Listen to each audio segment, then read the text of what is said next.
2014 সাল থেকে ভারতের কিছু রাজ্যে মানে নির্দিষ্ট কিছু রাজ্যে অপরাধের হার যেভাবে বেড়েছে সেই পরিসংখ্যানগুলো কিন্তু বেশ ভাবার মতো। আমাদের হাতে ন্যাশনাল ক্রাইম রেকর্ডস ব্যুরো মানে এনসিআরবির তথ্যের ভিত্তিতে করা কিছু বিশ্লেষণ আছে। হ্যাঁ, এনসিআরবি ডেটা।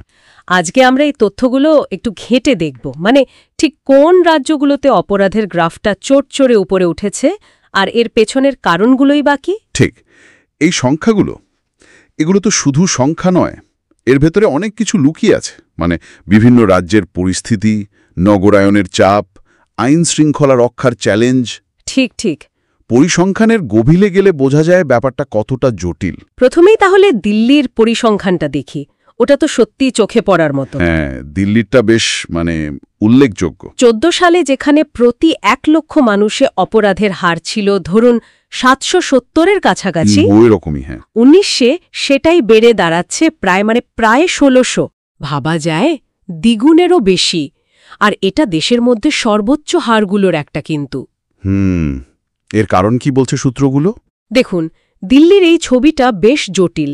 সূত্রগুলো মূলত বলছে এর পেছনে একটা বড় কারণ হল ওই দ্রুত নগরায়ন আর অসম্ভব জনসংখ্যার চাপ। আচ্ছা।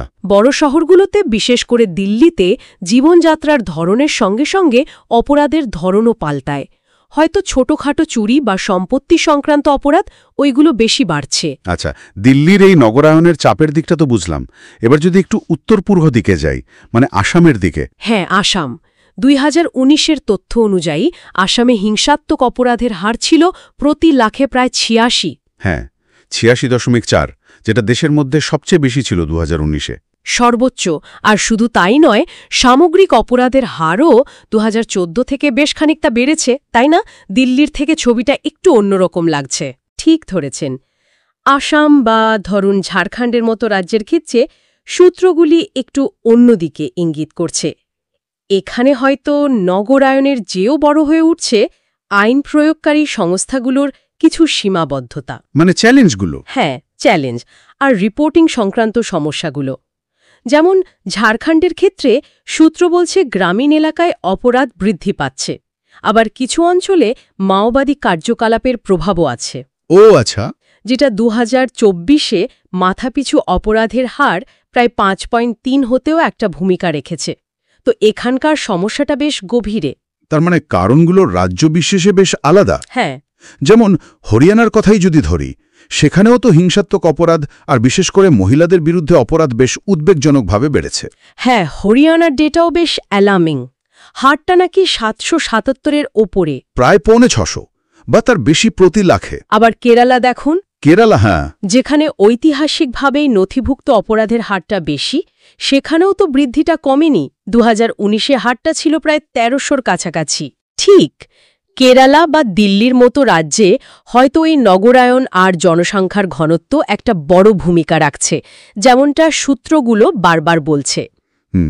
কিন্তু কেরালার ক্ষেত্রে যেহেতু হারটা আগে থেকেই বেশি ছিল, তাই একটা প্রশ্ন ওঠে যে এর পেছনে দীর্ঘমেয়াদী কোনো সামাজিক বা প্রশাসনিক কারণও আছে কিনা। একদম।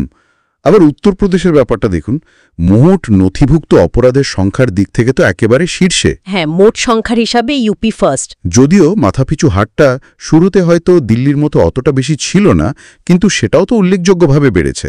সূত্র অনুযায়ী 2024-এ মাথাপিছু হার 7.4-এ পৌঁছেছে।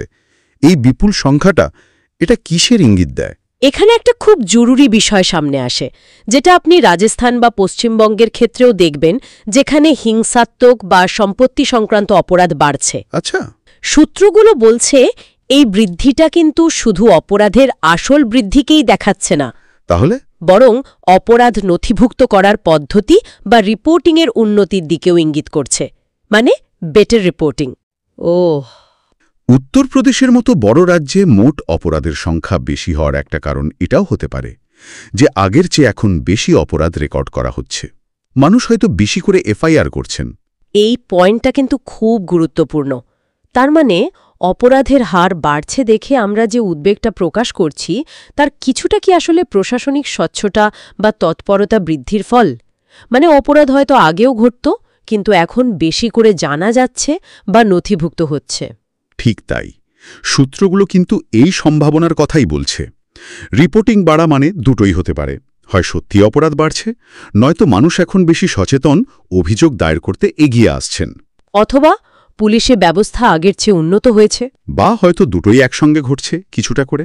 হ্যাঁ, সেটাও সম্ভব। হয়তো দুটোই একই সঙ্গে ঘটছে। আর এই পার্থক্যটা ধরতে পারাটা কিন্তু খুব জরুরি, না হলে আসল ছবিটা বোঝা মুশকিল। তাহলে সব মিলিয়ে যা দাঁড়াচ্ছে, দিল্লি বা আসামের মতো রাজ্যে মাথাপিছু অপরাধের হারে বিরাট একটা লাভ দেখা গেছে। উত্তরপ্রদেশের মতো রাজ্যে মোট অপরাধের সংখ্যাটা বিশাল। এর পেছনে নগরায়ন, আইন প্রয়োগকারী সংস্থার চ্যালেঞ্জ, নির্দিষ্ট কিছু আঞ্চলিক সমস্যা আর অবশ্যই রিপোর্টিং ব্যবস্থার উন্নতির মতো অনেকগুলো কারণ মিলেমিশে কাজ করছে। একদম। আর এই পুরো আলোচনার শেষে একটা বড় প্রশ্ন কিন্তু থেকেই যাচ্ছে, যা সূত্রগুলো তো উজ্জ্ব আছে। কি সেটা? এই যে অপরাধের ঊর্ধ্বমুখী প্রবণতা আমরা দেখছি, এর কতটা আসল বৃদ্ধি আর কতটা নিছক উন্নত রিপোর্টিং বা তথ্যের সহজলভ্যতার ফল, এই দুটোকে আলাদা করাটা খুব দরকার। ঠিক, কারণ এটা ছাড়া নিরাপত্তা পরিস্থিতির আসল ছবিটা বোঝা বা প্রশাসনিক দক্ষতার সঠিক মূল্যায়ন করা দুটোই খুব কঠিন। একদম। এই জটিল ধাঁধার উত্তর খোঁজাটাই হয়তো আমাদের পরবর্তী চ্যালেঞ্জ।